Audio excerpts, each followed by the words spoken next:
पे एक रस्म होती है क्रिसमस की, क्या वो ट्रीज़ वगैरह बनाते हैं, ये भी वो लेकर आया था। तो बहुत सारी वो रेफॉर्मेशन अलॉन्ग विद द ये विक्टोरिया लेकर आया, मलका विक्टोरिया की अल्बर्ट ने काफ़ी हेल्प की। लेकिन अल्बर्ट की डेथ हो जाती है। अल्बर्ट की डेथ के बाद क्वीन विक्टोरिया बड़ी परेशान रहती है।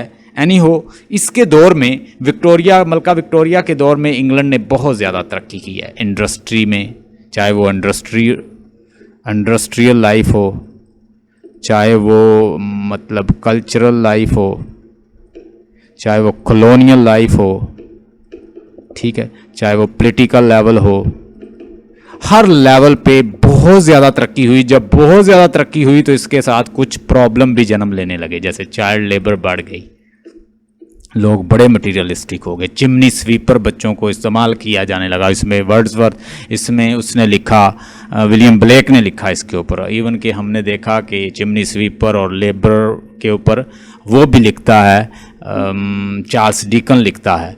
तो इस तरह के वर्क जो हैं वो बच्चों से जो आवर हैं, वर्किंग आवर बढ़ गए।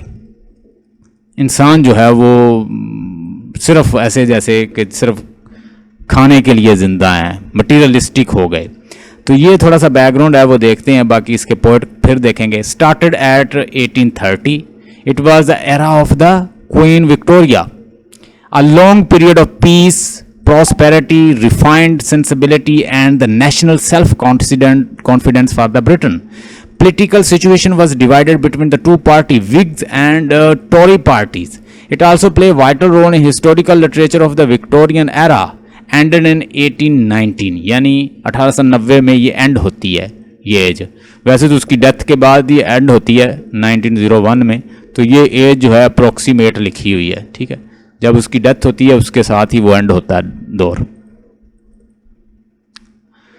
अब मैं थोड़ा सा पॉलिटिकल बैकग्राउंड आपको समझाता हूँ, इसको देखिएगा।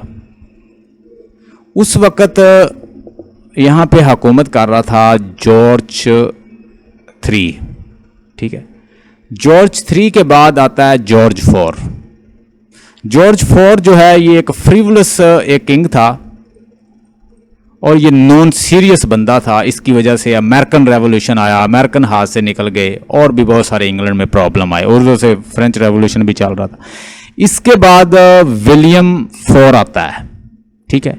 विलियम जो है इसकी डेथ होती है तो इसकी एक भतीजी होती है, उसका नाम होता है क्वीन विक्टोरिया। क्वीन विक्टोरिया जो है उसके बाद गद्दी पे बैठती है। क्वीन विक्टोरिया का हमने देखा कि इसने बड़ी सिस्टमेटिक हुकूमत की, और इसकी मदर के जो रिलेटिव्स हैं वो जर्मनी के हैं, और इसकी मदर चाहती है कि विक्टोरिया की शादी जो है वो जर्मनी में हो। जर्मनी का जो शहजादा है, प्रिंस है अल्बर्ट, वो उससे अपने भतीजे से शादी करना चाहती है। तो ये अपनी मदर की ख्वाहिश पूरी करने के लिए अल्टीमेटली उसे देखती है तो बहुत ज़्यादा मुतासर होती है और उससे शादी कर लेती है, और वो इसके साथ इसका अच्छा खासा साथ देता है। ये जो है एग्जैक्ट विक्टोरियन डेट लिखी हुई है, यानी 1837 में स्टार्ट हुई है और 1901 में जब उसकी मौत होती है, उसकी डेथ होती है, उस पर ख़त्म होती है मलका विक्टोरिया की ये एज। और इसमें क्या हुआ था, इसमें एक पॉलिटिकल लेवल पे बहुत ज़्यादा तरक्की हुई थी, इंडस्ट्रियल लेवल पे बहुत ज़्यादा तरक्की हुई थी, एजुकेशन लेवल पे तरक्की हुई थी। लोगों ने स्कूल में बच्चों को ज़्यादा से ज़्यादा भेजना शुरू कर दिया। मॉडर्न एजुकेशन, मॉडर्न टेक्नोलॉजी, साइंसदान, फ़िलासफ़र और इस तरह के बहुत सारे लोग जो हैं आ चुके थे। डार्विन थ्योरी भी इसी एज में आई थी। इसमें नावल, प्रोस, पोइट्री, और ज़्यादा जिसमें वर्क हुआ था वो नावल है।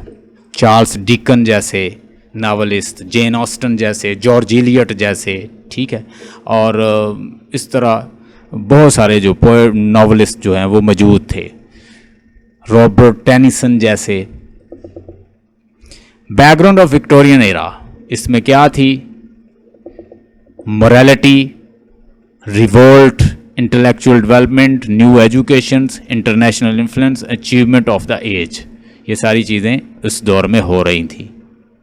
उसके background of Victorian age, very large and varied output, fresh work of literature, greater advance in chronicles and narratives and the descriptive poetry, great variety of the subject and the period, the pre-Raphaelite schools and united several featured descriptive side of poetry is very strong in Victorian age, fondness of the medieval thing, इसमें भी medieval thing को ज़्यादा like करते थे लोग। Melodious simplicity of poetry and poets of the Victorian era.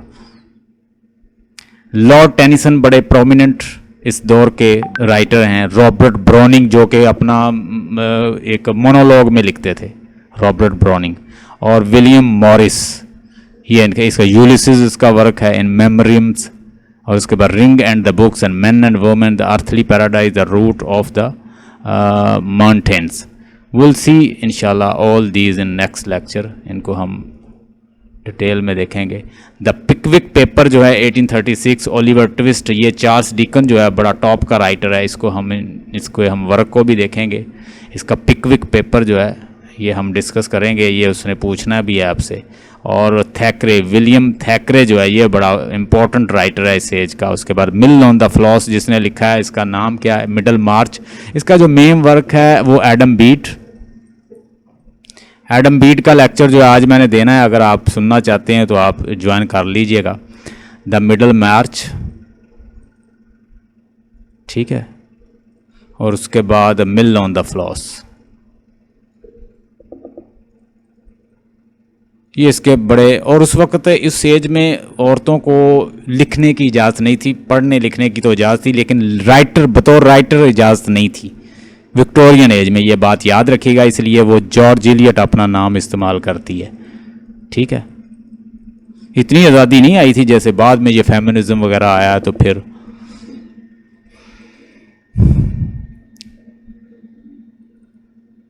ये queen Victoria की picture है।